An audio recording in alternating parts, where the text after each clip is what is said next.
누군가에겐 최고의 의리남, 누군가에겐 처단해야 할 신군부의 잔재.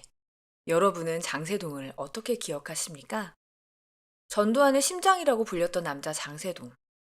그는 대한민국 현대사의 가장 어두운 고비마다 주군의 곁을 지켰습니다. 모두가 권력자를 욕하며 등을 돌릴 때조차 그는 스스로 그림자가 되기를 자처했죠. 주군을 대신해 감옥에 가면서도 사나이의 의리라며 웃던 사람.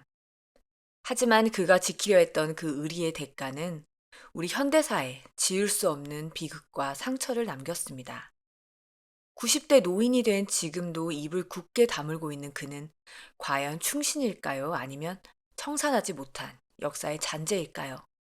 우리가 몰랐던 장세동의 생애와 베일에 쌓인 최근 근황, 지금부터 그 실체를 추적합니다. 시간은 1966년 베트남의 찌는 듯한 정글로 거슬러 올라갑니다. 맹호 부대 제1연대 이중대장으로 파병된 30살의 젊은 대위 장세동. 그는 물러설 줄 모르는 독종이었습니다.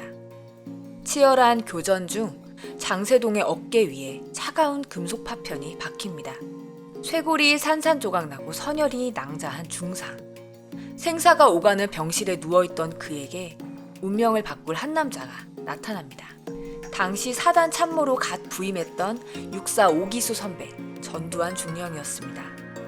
전두환은 피냄새 가시지 않은 병실에서 후배 장세동의 손을 잡으며 말했습니다. 자네가 우리 육사 16기 체면뿐만 아니라 육군 사관학교 전체의 체면을 살려주었네. 그저 상관의 위로 같은 한마디였을까요? 아닙니다. 철저한 성공의식으로 똘똘 뭉쳤던 장세동에게 육사의 자부심을 치켜 세워준 상관의 인정은 어깨에 박힌 파편보다 더 깊숙하게 그의 심장에 박혔습니다. 훗날 장세동은 이 순간을 인생의 전환점으로 기억합니다. 나를 알아봐주는 사람을 위해 목숨을 건다. 이 짧은 만남은 장세동의 인생을 송두리째 바꿔놓았습니다. 한국으로 돌아온 장세동.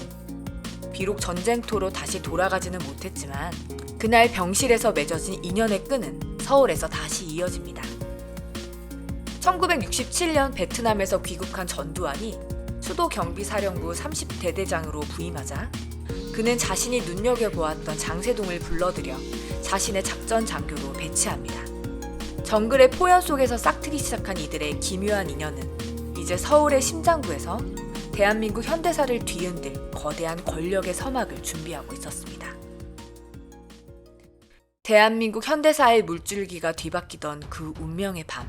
장세동은 경복궁에서 반란의 선봉에 서며 단순한 후배 장교를 넘어 전두환의 심장이자 그림자로 완전히 거듭나게 됩니다. 1979년 12월 12일 밤, 서울의 공기는 유난히 차가웠습니다. 경복궁 내 수도경비사령부 30경비단장실. 이곳은 정규 군 지휘체계를 무너뜨린 반란의 심장부였습니다. 그 중심에 선 전두환 보안사령관, 그리고 그 옆을 지키고 선 산에 바로 제30경비단장 장세동 대령이었습니다. 수도 서울의 심장부인 청와대 외곽 방어를 책임져야 할 직속 부대장이 오히려 정승화 육구참모총장 연행 계획의 행동대장이자 방패막이가 된 것입니다. 당시 장세동은 단순한 조력자가 아니었습니다. 그는 반란 가담자들이 모인 30경비단의 안주인이자 혹시 모를 진압군의 공격에 대비해 전두환을 물리적으로 보호하는 인간 성벽이었습니다. 밤 9시경, 상황은 급박하게 돌아갑니다. 육군 본부와 수경사가 반란을 감지하고 진압군을 소집하기 시작하자 경복궁의 공기는 얼어붙었습니다. 실패하면 역적이라는 공포가 반란군 내부를 휩쓸 때 장세동은 흔들리지 않았습니다. 그는 자신의 부대원들과 경복궁 진입로를 봉쇄했습니다. 직속 상관인 장태환 수도경비사령관의 당장 복귀하라는 불호령 앞에서도 그는 눈 하나 깜짝하지 않았습니다. 오히려 이곳 상황이 복잡하니 나중에 말씀드리겠다며 전화를 끊어버리는 대담함을 보였죠. 군인의 생명인 명령 복종보다 13년 전 병실에서 제 손을 잡아준 주군에 대한 의리가 우선이었던 겁니다. 자정이 넘은 시각, 마침내 정승화 총장 연행에 성공했다는 소식이 들려오자 장세동은 비로소 굳게 다물었던 입가에 미소를 띄었을지도 모릅니다. 그 밤 장세동은 대한민국 군대의 기강을 무너뜨린 주역이었지만 전두환에게는 목숨을 맡길 수 있는 유일한 신복으로 완전히 각인되었습니다. 훗날 5공화국의 2인자 경호실장 장세동의 탄생은 바로 이 경복궁의 어둠 속에서 이미 결정된 것이나 다름없었습니다.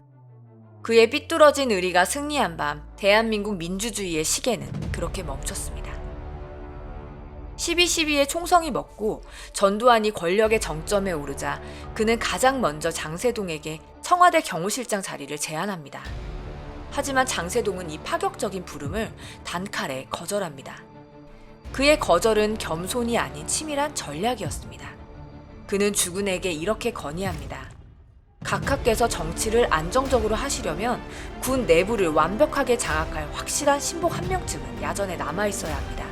그 역할을 제가 맡겠습니다. 본인이 군의 요직을 지키며 후방의 군심을 묶어두어야만 전두환의 권력이 뿌리부터 흔들리지 않는다는 판단이었습니다.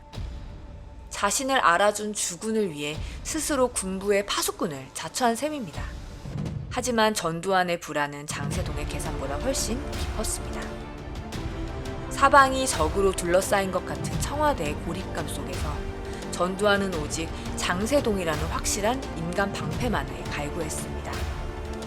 전두환은 거듭해서 그를 불렀고 장세동은 자신의 신념을 꺾습니다. 별을 달고 군의 정점에 서겠다던 야전 군인의 꿈을 내려놓고 주군의 그림자가 되기로 결심한 것입니다.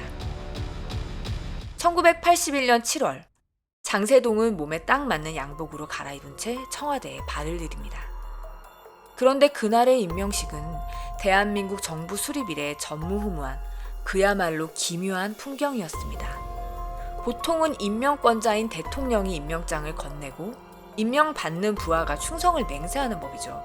하지만 이날은 정반대였습니다.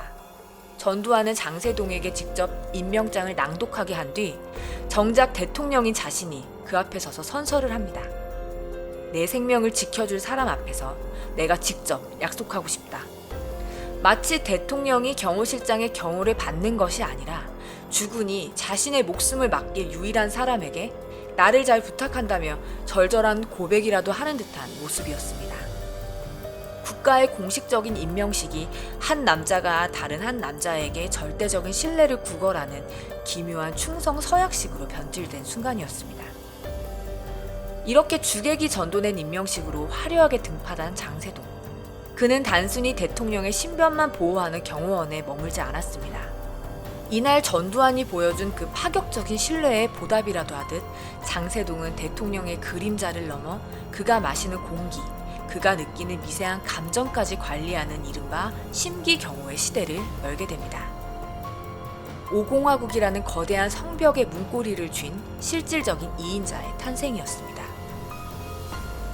청와대 입성 후 장세동이 창조해낸 신조어, 바로 심기경호. 그의 논리는 명확했습니다. 대통령의 기분이 곧 국정의 컨디션이다. 대통령의 마음이 평안해야 국가가 안정된다.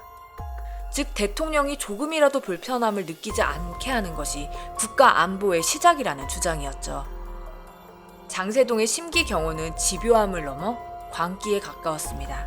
그는 대통령의 산책로에 튀어나온 작은 돌부리 하나도 용납하지 않았습니다.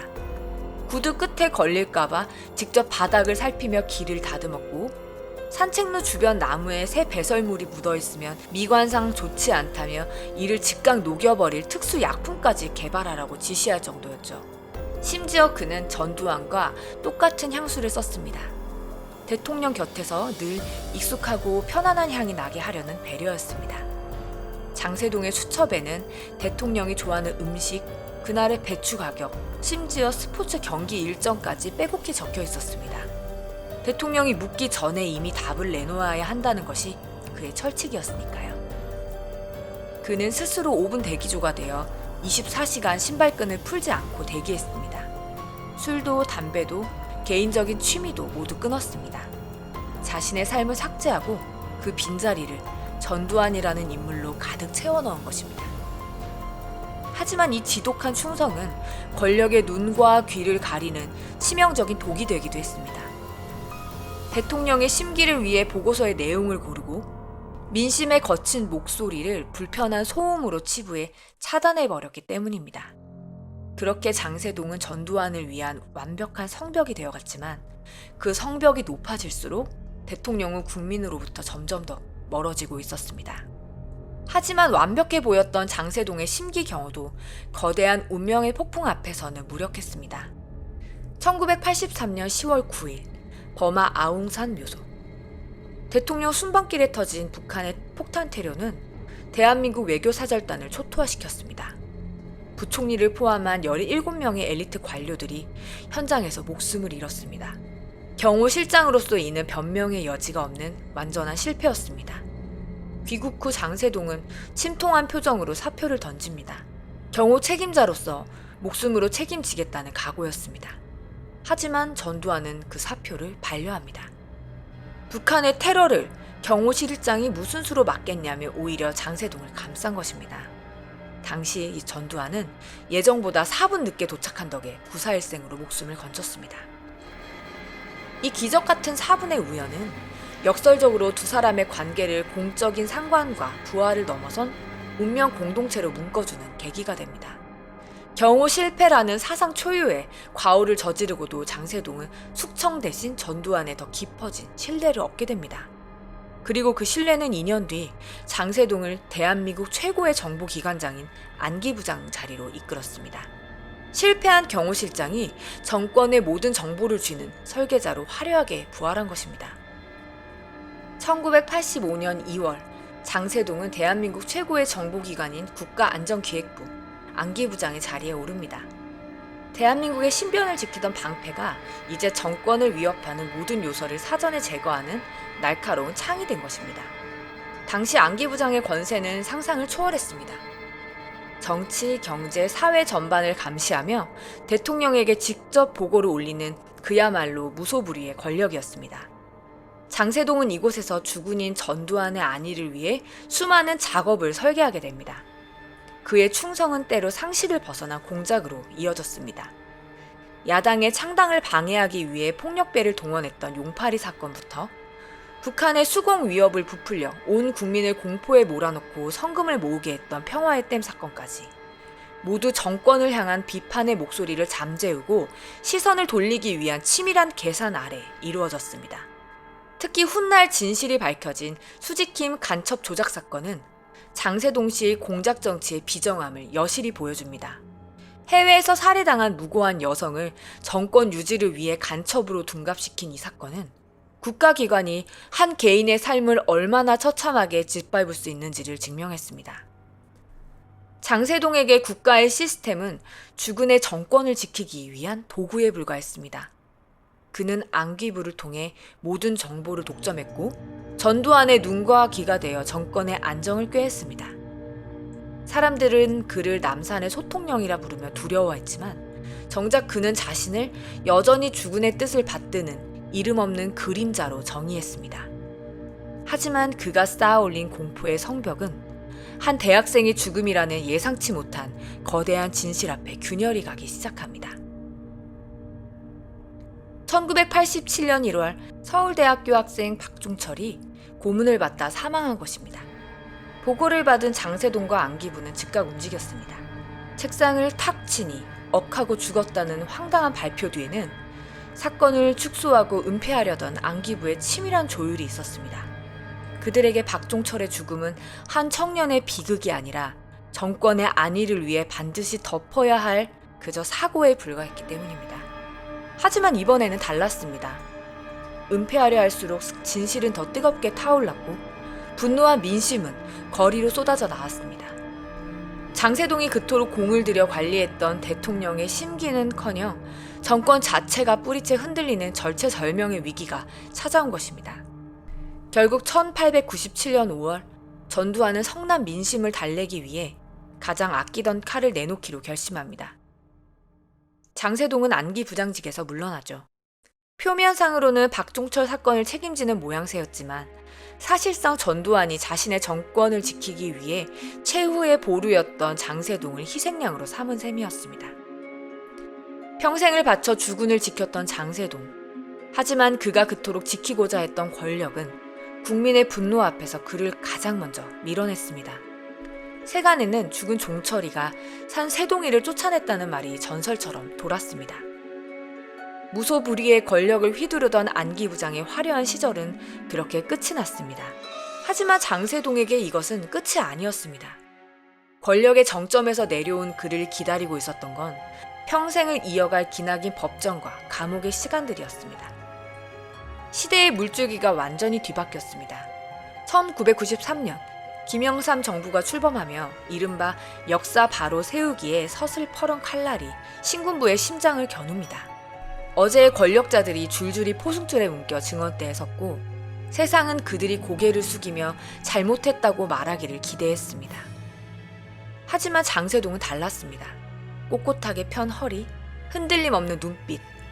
그는 죄인이 아닌 여전히 주군을 지키는 성벽의 모습으로 청문회장에 나타났습니다. 국회의원들의 날선 추궁이 쏟아졌습니다. 5공화국 비리와 공작 정치를 대통령이 직접 지시했냐는 집요한 질문들. 보통 사람이라면 책임을 회피하거나 상부의 지시였다고 말을 바꿨을 법한 순간에도 장세동은 모든 화살을 자기 가슴으로 받아냈습니다. 그리고 대한민국 현대사의 길이 남을 기이하고도 강렬한 한마디를 뱉어냅니다. 사나이는 자신을 알아주는 사람을 위해 죽는 법입니다. 차라리 내가 역사의 수레바퀴에 깔려 죽는 한이 있어도 각하가 구속되는 것은 맞겠습니다. 민주주의의 법정에서 그는 고전적인 의리를 외쳤습니다. 국가에 대한 충성이나 법적 정의가 아닌 한 개인을 향한 맹목적인 충성이 그 무엇보다 우선임을 당당히 선언한 것입니다. 이 발언은 청문회장을 얼어붙게 만들었고 TV를 지켜보던 국민들은 경악했습니다.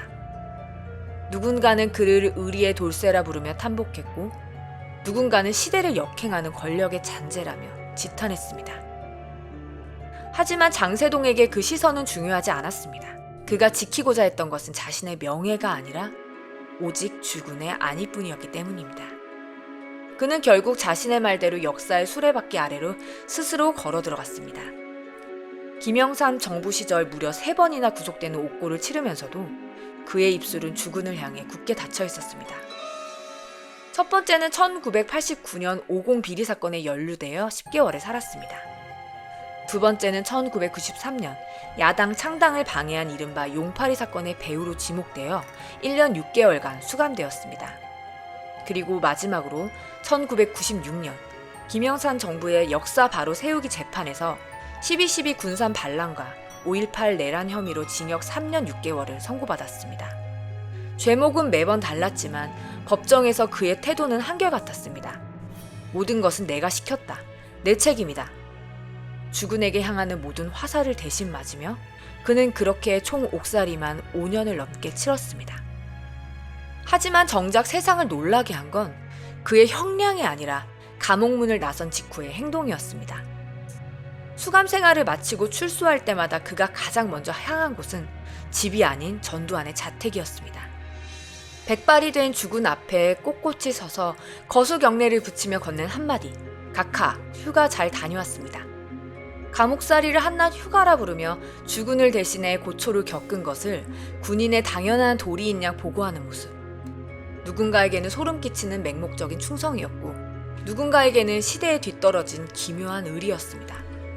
그렇게 장세동은 법이 내린 형벌보다 사적인 의리를 더 무겁게 여기며 5공화국의 마지막 충신으로서 스스로를 역사의 뒤안길에 유폐시켰습니다. 그렇게 사라진 줄 알았던 장세동이 다시 세상 밖으로 나온 건 2002년이었습니다. 배신과 변절이 난무하는 시대에 의리 있는 사나이가 나서야 한다며 뜬금없이 제16대 대통령 선거 출마를 선언한 것입니다. 평생 주군의 안위만을 살피던 그림자가 스스로 빛이 되겠다고 나선 초유의 사태였죠. 하지만 정작 가장 당혹스러워한 사람은 바로 그의 주군, 전두환이었습니다. 우리 시대는 끝났다. 왜 나서느냐며 전두환은 장세동의 출마를 급구 만료합니다. 하지만 장세동은 이번만큼은 주군의 뜻을 따르지 않았습니다. 나를 알아주던 사람의 부름이 아니라 자신의 신념이 가리키는 곳으로 향한 것입니다. 평생을 예 알겠습니다로 일관하던 신복의 첫 번째 거부였습니다. 전두환은 측근들에게 서운함을 감추지 못했습니다. 세동이도 나이 먹으니 이제 내 말을 안 듣더라. 평생을 맺어왔던 두 사람의 절대적 신뢰에 처음으로 차가운 균열이 생기는 순간이었습니다. 결국 장세동은 지지율 1%를 밑도는 초라한 성적표를 받아들고 투표 하루 전날 후보직을 사퇴합니다. 주군의 축복도 국민의 선택도 받지 못한 고독한 레이스였습니다. 이 사건 이후 그림자처럼 주군 곁을 지키던 장세동의 모습은 한동안 보기 힘들어졌습니다. 평생을 바친 의리라는 이름의 성벽이 정작 자신의 정치적 야망 앞에서 아주 허망하게 무너져버린 것입니다. 세월이 흘러 2021년 11월 전두환이 세상을 떠납니다. 관계가 소원해졌다는 소문 속에서도 장세동은 노구의 몸을 이끌고 빈소를 찾았습니다. 사흘 내내 빈소를 지키며 유족과 함께 마지막 길을 배웅하는 그의 모습은 비록 삐뚤어지고 비판받았을지언정 자신이 선택한 의리만큼은 끝까지 놓지 않으려 했던 한 시대의 잔영처럼 보였습니다. 누군가에게는 끝까지 추종했던 권력의 하수인, 누군가에게는 마지막까지 주군을 지킨 사나이. 장세동의 삶은 우리에게 묻습니다. 한 인간의 충성이 공적 정의를 배신했을 때 그 의리는 과연 어떤 역사가 되는가? 군복을 입고 정글을 누비던 젊은 대위에서 주군의 심기를 살피던 청와대의 그림자로, 그리고 정권의 안위를 위해 공작을 설계하던 안기 부장에서 감옥을 휴가처럼 드나들던 마지막 충신까지. 장세동은 자신의 삶을 의리라는 한 단어로 정의했습니다. 하지만 그가 지켰던 사적인 의리가 국가의 정의와 부딪혔을 때 우리 현대사는 너무나 가혹한 대가를 치러야 했습니다. 40년이 넘는 세월이 흘렀지만 그를 향한 역사의 평가는 여전히 극과 극을 달리고 있습니다. 여러분은 장세동이라는 인물을 어떻게 보시나요? 그가 보여준 맹목적인 충성은 진정한 의리였을까요? 아니면 권력이 만들어낸 뒤틀린 집착이었을까요? 여러분의 생각을 댓글로 남겨주세요. 오늘 이 기록이 여러분께 작은 울림이 되었다면 구독과 좋아요 꼭 부탁드립니다. 주군을 위해 스스로 역사의 수레바퀴에 깔리길 자처한 장세동. 하지만 그런 장세동조차 안타깝게 바라봤던 또 한 명의 군인이 있습니다. 그 역시 주군을 위해 모든 것을 던졌지만 장세동처럼 권력의 정점에 서지도 휴가 같은 감옥 생활도 누리지 못했습니다. 가난한 동네의 허름한 집, 어린 딸들을 뒤로하고 단 한 번의 망설임 없이 사형대로 걸어갔던 사내. 군인은 명령에 죽고 명령에 산다. 가장 청렴했으나 가장 비극적으로 생을 마감해야 했던 참 군인 박흥주가 있었습니다.